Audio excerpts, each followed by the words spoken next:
This is the most insane forging technique in the history of forged in fire, water forging, and this man used his bold move to prove to everyone that even materials regarded as scrap steel by the industry could be completely revitalized through his purification process. The man's name is Ilya. He was originally just an ordinary bladesmith who loved forging, but unexpectedly, it was precisely this passion that turned him into an almost mythical figure in the forged in fire competition. At the very start of the contest, to showcase his skills, Ilya chose to work with nothing but scrap steel dating back to the 18th century, and he decided to forge a Nichirin sword with it. A Nichirin sword is a samurai blade capable of slaying all demons. It is also the signature weapon of Tengen Yuzui, Ilya's favorite anime character. To save time, Ilya threw all the steel directly into the fire to heat it up. Then with the help of a power hammer, he hammered it repeatedly to remove the impurities formed by oxidation on the steel's surface. But this alone was not enough. To craft a quality blade, he also needed to fold and hammer the steel hundreds of times over, because only through this process could he eliminate the impurities deeply embedded within the steel. Yet this method of purifying metal left the judges rather confused, for it was the first time they had ever witnessed such a technique.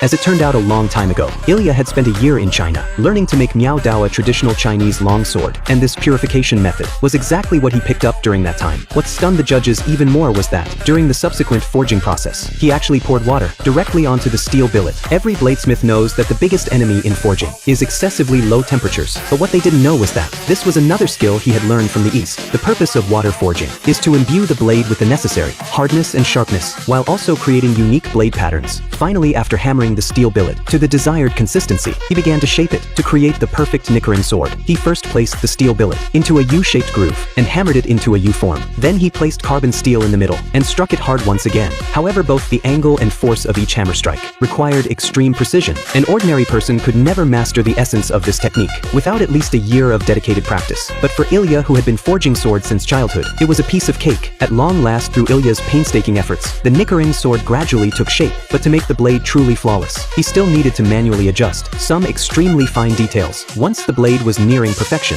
Ilya proceeded with the quenching process. Then he personally carved inscriptions onto the blade, and just like that, an absolutely perfect Nichirin sword was finally completed.